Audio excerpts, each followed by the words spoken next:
حدیث نمبر 227۔ نعمان بن بشیر رضی اللہ عنہما کہتے ہیں کہ رسول اللہ صلی اللہ علیہ وسلم ہماری صفیں سیدھی کرتے تھے۔ چنانچہ ایک دن آپ نکلے تو دیکھا کہ ایک شخص کا سینہ لوگوں سے آگے نکلا ہوا ہے۔ آپ نے فرمایا، تم اپنی صفیں سیدھی رکھو ورنہ اللہ تمہارے درمیان اختلاف فرما دے گا۔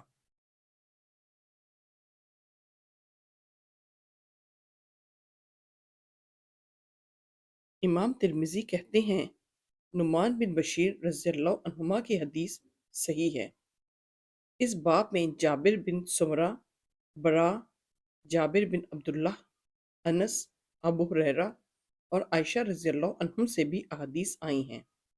نبی اکرم صلی اللہ علیہ وسلم سے بھی مروی ہے کہ آپ نے فرمایا، صفیں سیدھی کرنا نماز کی تکمیل ہے۔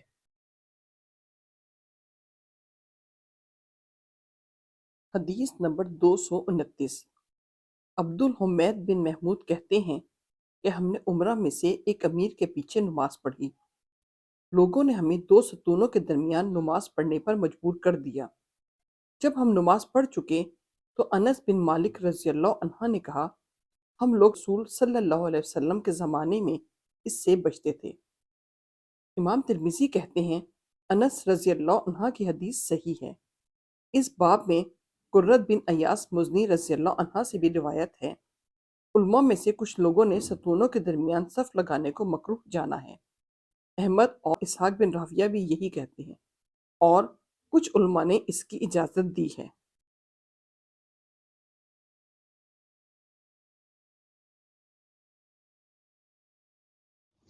حدیث نمبر 230۔ ہلال بن یصاف کہتے ہیں کہ زیاد بن ابی جعد نے میرا ہاتھ پکڑا۔ ہم لوگ رکہ میں تھے، پھر انہوں نے مجھے لے جا کر بنی اسد کے وابسہ بن معبد نامی ایک شیخ کے پاس کھڑا کیا اور کہا، مجھ سے اس شیخ نے بیان کیا، اور شیخ ان کی بات سن رہے تھے کہ ایک شخص نے صف کے پیچھے تنہا نماز پڑھی تو رسول اللہ صلی اللہ علیہ وسلم نے اسے صلاۃ دہرانے کا حکم دیا۔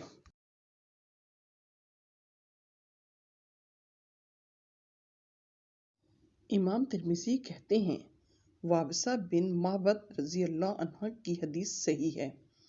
اس باب میں علی بن لشیبان اور ابن عباس رضی اللہ عنہم سے بھی احادیث آئی ہیں۔ اہل علم میں سے کچھ لوگوں نے مکروہ سمجھا ہے کہ آدمی صف کے پیچھے تنہا نماز پڑھے، اور کہا ہے کہ اگر اس نے صف کے پیچھے تنہا نماز پڑھی تو وہ نماز دہرائے۔ یہی احمد اور اسحاق بن راہویہ بھی کہتے ہیں۔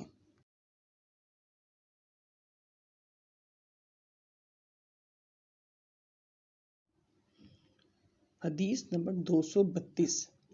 عبداللہ بن عباس رضی اللہ عنہما سے روایت ہے کہ ایک رات میں نے نبی اکرم صلی اللہ علیہ وسلم کے ساتھ نماز پڑھی۔ میں جا کر آپ کے بائیں جانب کھڑا ہو گیا تو رسول اللہ صلی اللہ علیہ وسلم نے پیچھے سے میرا سر پکڑا اور مجھے اپنے دائیں طرف کر لیا۔ امام ترمذی کہتے ہیں ابن عباس رضی اللہ عنہما کی حدیث صحیح ہے۔ اس باب میں انس رضی اللہ عنہ سے بھی حدیث آئی ہے۔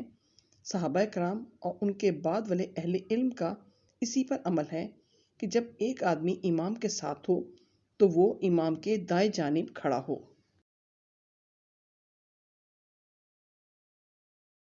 حدیث نمبر 235۔ ابو مسعود انصاری رضی اللہ عنہ کہتے ہیں کہ رسول اللہ صلی اللہ علیہ وسلم نے فرمایا، لوگوں کی امامت وہ کریں جو اللہ کی کتاب قرآن کا سب سے زیادہ علم رکھنے والا ہو۔ اگر لوگ قرآن کے علم میں برابر ہوں تو جو سب سے زیادہ سنت کا جاننے والا ہو وہ امامت کرے، اور اگر وہ سنت کے علم میں بھی برابر ہوں تو جس نے سب سے پہلے ہجرت کی ہو وہ امامت کرے۔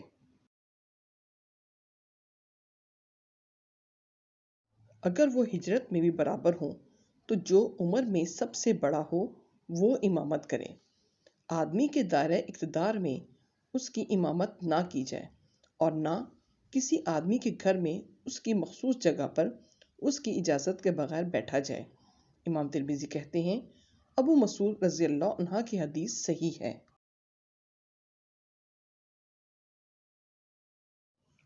حدیث نمبر 236۔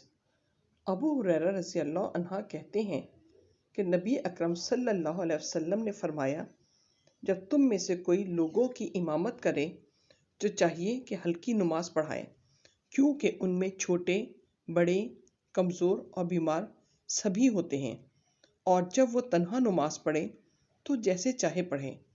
امام ترمذی کہتے ہیں، ابو ہریرہ رضی اللہ عنہ کی حدیث صحیح ہے۔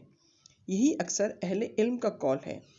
ان لوگوں نے اسی کو پسند کیا کہ امام نماز لمبی نہ پڑھائے تاکہ کمزور، بوڑھے اور بیمار لوگوں کو پریشانی نہ ہو۔